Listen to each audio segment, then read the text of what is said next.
Good evening, Dr. Benton. My name is Chris Green, and this is my presentation on the life and contributions of Aristotle in the field of psychology. Aristotle really stands out as a thinker because he bridged philosophy, science, and psychology into one bundle. His teacher, Plato, focused a lot on abstract forms and ideals. Aristotle grounded his work in the study of nature and lived human experience. Shields explains that the blending of philosophical reasoning with careful observation laid the groundwork for psychology as a theoretical discipline and a practical way of understanding life. What also makes Aristotle unique is his commitment to observation and classification. Unlike a lot of his contemporaries, he approached knowledge systematically. He organized what he saw in plants, animals, and even workings of memory and imagination and emotion. The authors of our textbook, Woody and Viney, state that this method reflects an early vision of scientific psychology, a fusion of philosophy and methodological investigation. Aristotle's influence hasn't faded because it still shows up in psychotherapy today. Concepts like habit formation, the close connection between body and mind, and the importance of purposeful living are still central to psychology and mental health today. His framework reminds us that psychology is not just about analyzing behavior, it's about helping people live meaningful and flourishing lives. Aristotle's story begins in 384 BCE in the small coastal city of Stagira in Macedonia. He grew up in a region that was tied to the Macedonian court, and that gave him cultural and political backdrop that shaped his later opportunities, including becoming the tutor for Alexander the Great. Aristotle's father, Nicomachus, was a physician, and he was the physician to the Macedonian king. And Aristotle's father died when Aristotle was very young. And Dunn pointed out that his Aristotle's early exposure to a medical household left a lasting imprint on him. Being raised around medicine introduced Aristotle to biological thinking and likely influenced his lifelong interest in empirical studies of life. At 17, Aristotle traveled to Athens and he joined Plato's academy, the most important intellectual center of that time. Shields explained that Aristotle studied there for 20 years, and he was fully immersed in philosophy under Plato's guidance. And while deeply influenced by his teacher, Aristotle ultimately ended up diverging away from him. Instead of focusing on abstract forms, he pursued a more naturalistic and observational approach to knowledge, a move that laid the groundwork for his enduring impact on philosophy and psychology. After Plato's death, Aristotle accepted the role as the tutor to Alexander, who was the young son of King Philip of Macedon at the time. Woody and Viney explained that this position placed Aristotle in a very powerful position. He was at the heart of political power, and that gave him resources and protection that few philosophers had at that time. His role as Alexander's tutor also reflected his belief that philosophy and education were not just abstract ideas, but they were tools that could shape leaders and governance. When he returned to Athens, Aristotle established the Lyceum, which Shields described as a true rival to Plato's Academy. What made the Lyceum unique was its emphasis on libraries and collections, and even the foundation of laboratories, spaces for empirical research. It became more than just a place for debate. It was a hub for systematic study, where Aristotle and his students examined everything from politics and rhetoric to biology and psychology. Later in Aristotle's life, following the death of Alexander the Great, anti-Macedonian sentiment in Athens grew stronger, the same way anti-Semitic sentiment is growing in the world today. Woody and Viney point out that this political unrest forced Aristotle into exile, and he eventually moved to the city of Chalcis. He lived there pretty briefly and died in 322 BCE. Even though his final years were in exile, his intellectual legacy had already transformed philosophy and laid the foundation for centuries of scientific and philosophical thought. One of Aristotle's most important contributions to psychology is his theory on the soul, or what he called hylomorphism. Caston explained that Aristotle rejected Plato's dualism, which separated the soul from the body. Instead, Aristotle argued that the two are inextricably linked, comparing them to wax and its imprint. In this view, the soul is not an independent entity, but rather it gives life to the body, grounding psychology in a naturalistic framework. Shields pointed out that Aristotle also divided the soul into three faculties: the vegetative faculty, that governs growth and nutrition; the sensitive faculty, which allows for perception and movement; and the rational faculty, which sets humans apart from all other living things. This hierarchy created a systematic way of understanding the different levels of life and thought, and it provided the foundation for later discussions in both philosophy and psychology. Within the rational faculty, Aristotle went even further, distinguishing between passive and active intellect. Caston noted that the active intellect, which Aristotle sometimes described as immortal, became one of the most debated elements of his work. The idea shaped centuries of philosophical reflection on consciousness, reason, and what it means for the human to transcend ordinary experience. Aristotle also made important contributions to our understanding of memory, imagination, and the causes of human behavior. Woody and Viney state that Aristotle saw memory as the ability to preserve impressions of past experiences. For Aristotle, memory was essential to learning and recognition because it allowed the mind to retain and recall prior perceptions, forming the foundation for knowledge and reason. When it came to imagination, Aristotle described what he called fantasia. Caston explains that this was the faculty responsible for generating mental images independent of immediate perception. In other words, imagination allowed people to represent things that were absent or even non existent, making it a central point of thought, intentionality, and the way we interact with the world beyond the present moment. Aristotle also applied his famous theory of the four causes: material, efficient, formal, and final, to human psychology. Woody and Viney note that he argued a full understanding of behavior requires more than just identifying physical mechanisms. We also have to recognize the purpose and goals behind actions. In this way, Aristotle showed that human behavior is not random or mechanical, but deeply purposeful.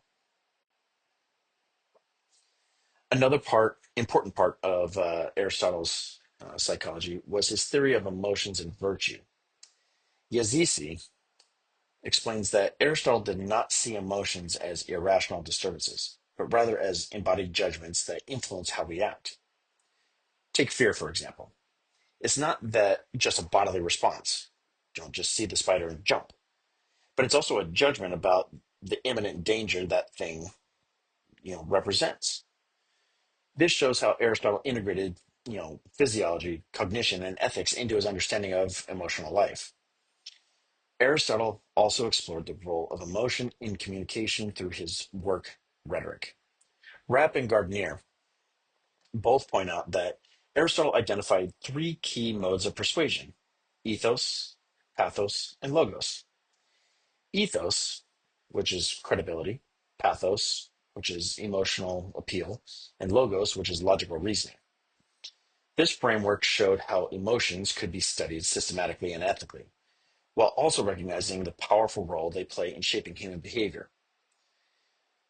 Beyond emotions, Aristotle's virtue ethics placed human flourishing, or what he called eudaimonia, at the center of a good life. Simons and Vanderbilt explained that Aristotle believed flourishing meant living in accordance with both reason and virtue. Hahn added that virtue is cultivated through habituation and then guided by rational reflection, which aligns closely with modern neuroscience on habit formation and plasticity. In other words, Aristotle's ideas about virtue still resonate with how we think about moral growth and well being today. One of the most important aspects of Aristotle's worldview was his belief in teleology. Dunn explains that Aristotle saw all of nature as directed toward an inherent purpose or end. For him, psychological faculties like memory, perception, and emotion weren't random accidents. They were oriented toward human flourishing and ethical development. This perspective placed psychology within a larger moral framework. Aristotle also valued rational inquiry combined with systematic observation. As Dunn points out, this was a defining feature of his work, setting him apart from other speculative traditions.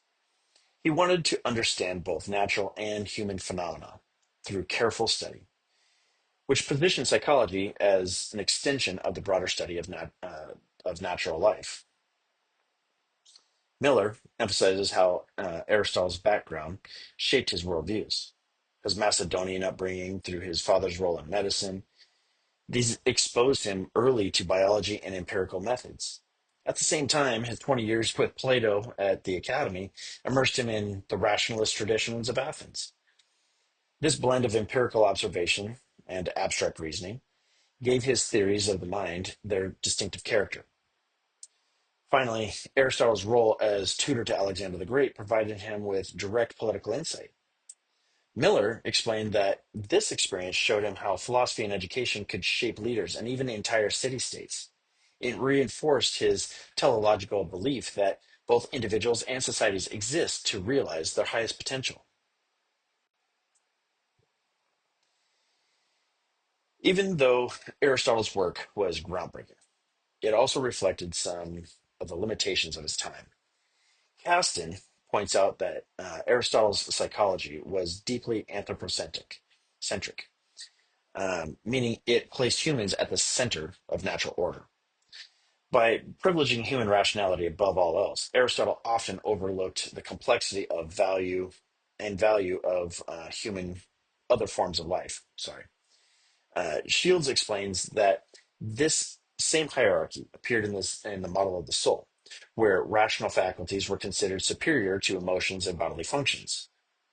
While this advanced the study of human cognition, it also reinforced an intellectual bias that undervalued emotional and embodied aspects of psychology. In many ways, it left out the importance of affective experience in shaping human behavior. Dunn reminds us that Aristotle's theories also were limited by the medical knowledge of his time.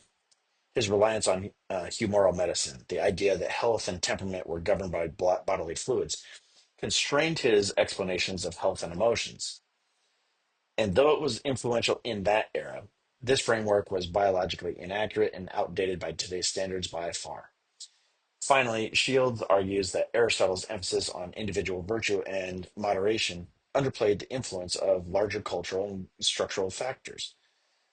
By focusing heavily on personal character, he sometimes oversimplified the complex ways that the environment and society and culture shape our psychological development.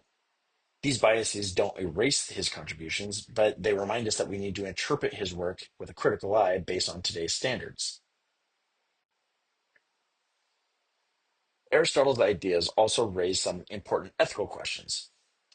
Yazizi points out that Aristotle often linked reason with moral superiority, suggesting that rational thought was the highest marker of virtue. And while influential, this view risks overlooking the emotional and embodied aspects of psychology, creating a kind of exclusionary bias that leaves out non-rational ways of knowing, such as emotion.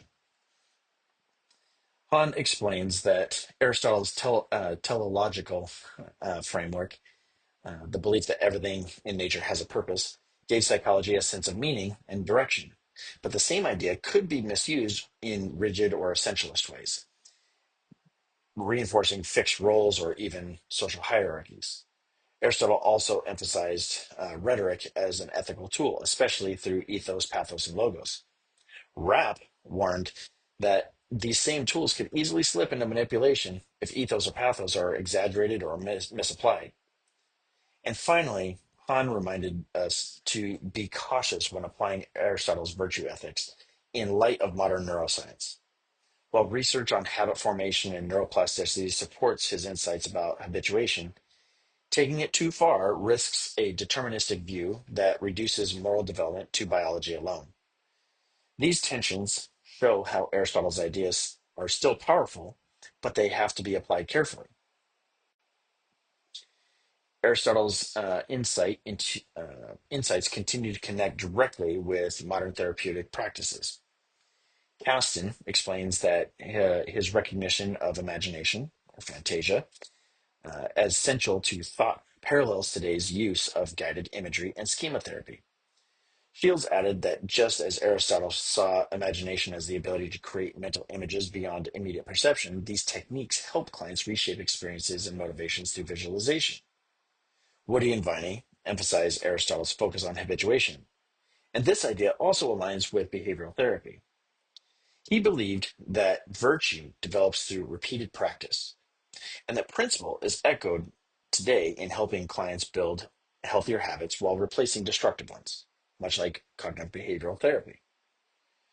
Simons and Vanderweel reminded us that Aristotle's ideas of eudaimonia, or flourishing, which resonates strongly with logotherapy and performance psychology, which is what I want to specialize in.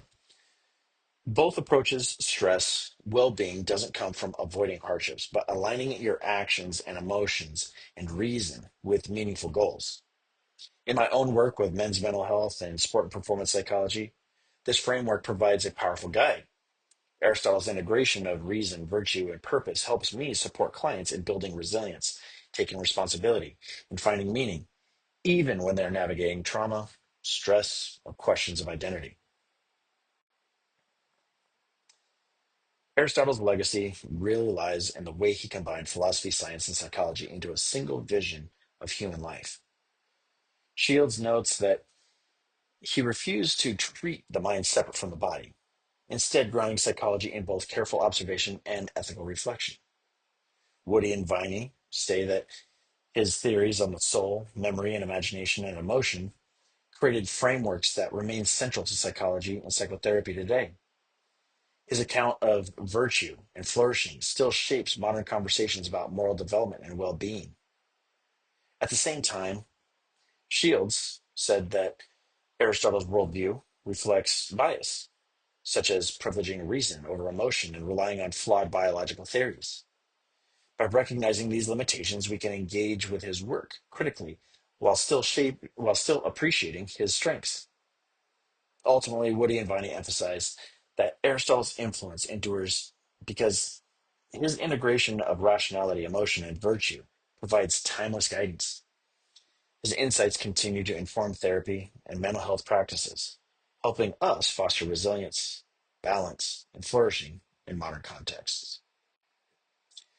Thank you for taking the time to watch this presentation. I hope you have a great week, and I look forward to working with you in future classes. Take care.